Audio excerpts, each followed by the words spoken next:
Halo sahabat ngopi, apa kabar? Kembali lagi bersama saya Lucky Bayu Purnomo dan seperti biasa kita ngobrol prospek ekonomi dan investasi. Sebelumnya jangan lupa like, comment, share, and subscribe YouTube channel Ngopi. Nah, hari ini kita akan obrolin prospek ekonomi dan investasi terkait dengan fenomena yang terjadi, yaitu COVID-19, kemudian pertumbuhan ekonomi, dan apa saja kondisi-kondisinya serta bagaimana juga prospeknya, itu yang terpenting.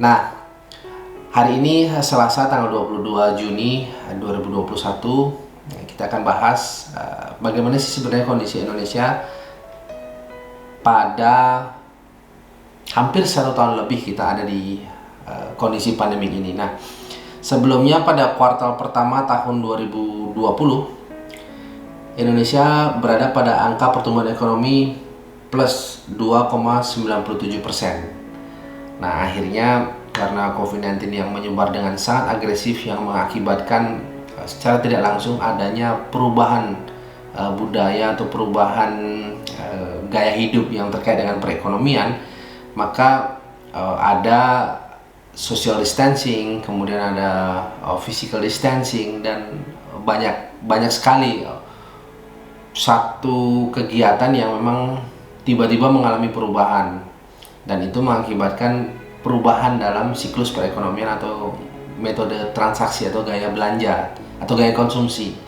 Nah, untuk itu pada tahun 2020 kuartal kedua ekonomi Indonesia mengalami kontraksi minus 5,32%. Jadi setelah COVID-19 itu ada dan berbagai macam kebijakan dalam upaya memutus mata rantai penyebaran virus COVID-19 seperti harus karantina mandiri atau ya kita dapat katakan memang benar-benar menjaga jarak, yang itu mengakibatkan sekali lagi perubahan dalam gaya hidup berekonomi, itu mengakibatkan kontraksi, sehingga pada kuartal kedua tahun 2020 minus 5,32%.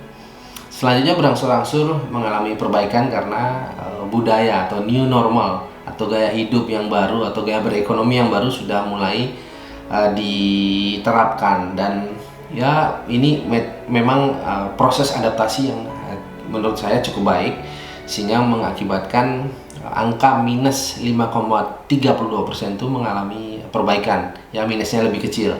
Nah, pada kuartal ketiga kita minus 3,49% tahun 2020. Selanjutnya berangsur-angsur mengalami perbaikan minus 2,19% pada kuartal keempat tahun 2020 dan masuk ke kuartal ke-1 tahun 2021 yang masih mengalami minus, tapi minusnya lebih kecil, yaitu minus 0,74%. Artinya dari grafik ini kita melihat adanya proses pemulihan ekonomi dengan gaya adaptasi atau gaya berekonomi yang baru, dan itu yang kita sering dengar new normal economic.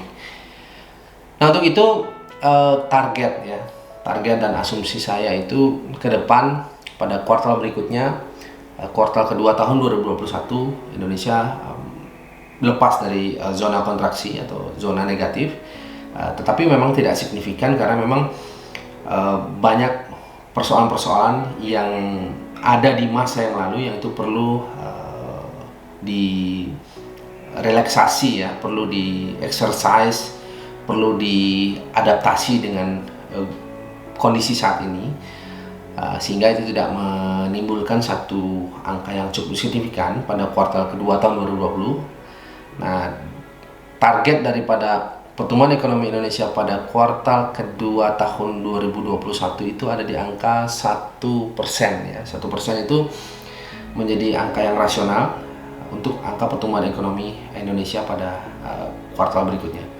Dan ini kita lihat bahwa sebenarnya yang menjadi perhatian utama adalah proses perbaikan atau pemulihan ekonomi yang berjalan cukup simultan dan cukup terintegrasi, walaupun memang secara bersamaan ada tantangan, yaitu pertumbuhan kasus COVID-19 yang memang sangat dinamis.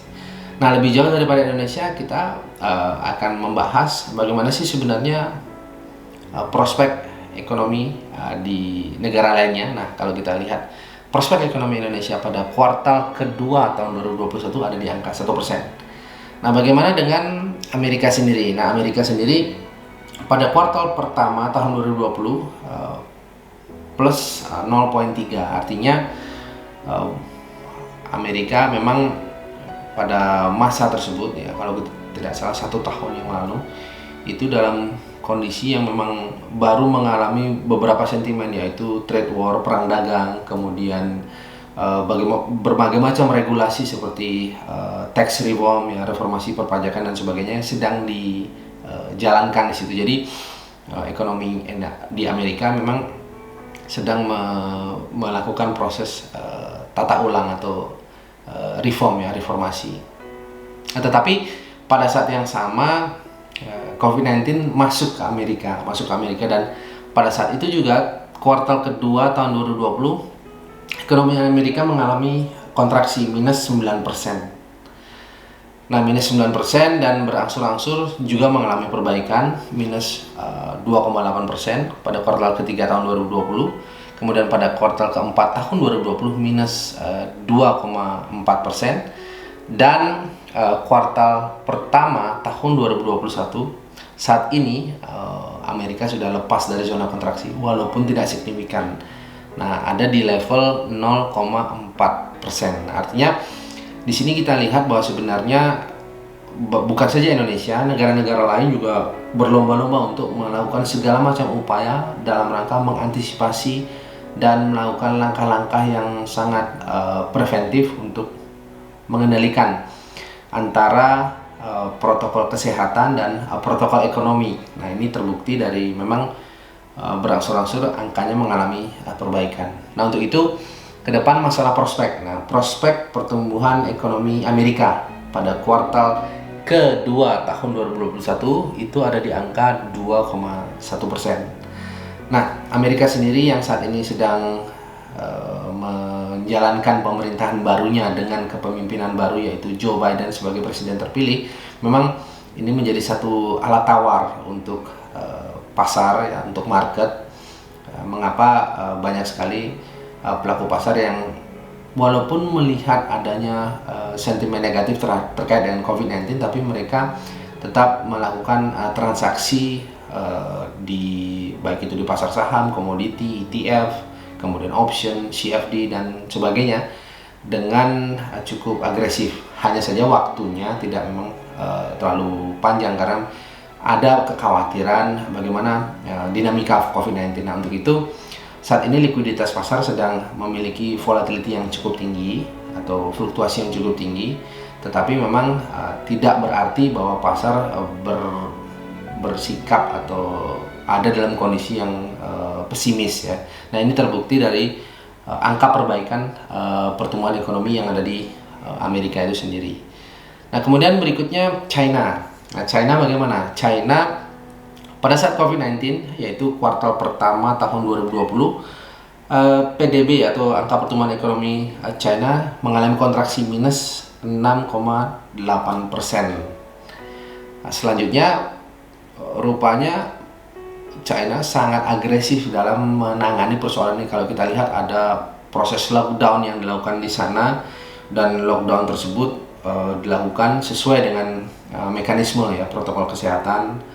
Dan ini terbukti bahwa sebenarnya metode tersebut memberikan hasil yang positif dalam perspektif ekonomi karena adanya proses produksi, konsumsi, dan distribusi. Maksudnya adanya proses produksi, distribusi, dan konsumsi. Artinya konsumsi di China sendiri telah mengalami perbaikan. Itu terbukti dari angka produsen yang membuat satu produk, kemudian produsen yang mendistribusikan melalui distributor, dan konsumen yang melakukan konsumsi. Itu terbukti dari angka pertumbuhan ekonomi yang mengalami perbaikan. Jadi ketika COVID-19 ada satu momentum di mana China sangat concern terhadap persoalan tersebut, sehingga berdampak kepada pemulihan ekonomi yang dapat dikatakan relatif cepat, karena kuartal kedua tahun 2020 ada di angka 3,3%. Sebelumnya minus 6,8%. Selanjutnya kuartal ketiga ada di angka 4,9%, kuartal keempat tahun 2020 ada di angka 6,5%, dan kuartal pertama tahun 2012 itu ekonomi China mengalami pertumbuhan yang luar biasa, menguat atau tumbuh di angka pertumbuhan plus 18,3%. Nah, sekali lagi ini tiga negara yang memang menjadi perhatian, terutama kita sendiri, Indonesia, yang dibandingkan dengan negara-negara maju ya, antara lain adalah Amerika dan China itu sendiri. Nah, untuk itu semangatnya adalah sebenarnya Indonesia dalam kondisi pemulihan ekonomi, di mana angka pemulihan tersebut kita dapat lihat pada grafik yang ada dalam kondisi tren pemulihan. Nah, itu prospek ekonomi Indonesia yang ada di kuartal 1 tahun 2012 itu cenderung mengalami kenaikan atau lepas dari zona kontraksi di level 1%. Kemudian Amerika sendiri ada di angka 2,1% untuk kuartal kedua tahun 2021, dan China sendiri ada di angka 18,6% pada kuartal kedua tahun 2021. Oke. Jangan lupa nanti kalau ada pertanyaan mengenai instrumen pasar, apakah itu stock market, forex, komoditi, kemudian option, CFD, indeks dan sebagainya, dapat diketik di kolom komentar. Mudah-mudahan kita akan bahas pada episode ngopi yang akan datang. Oke, jangan lupa like, comment, share, and subscribe YouTube channel Ngopi, dan kita akan jumpa pada episode yang akan datang. Terima kasih, saya Lucky Bayu Purnomo.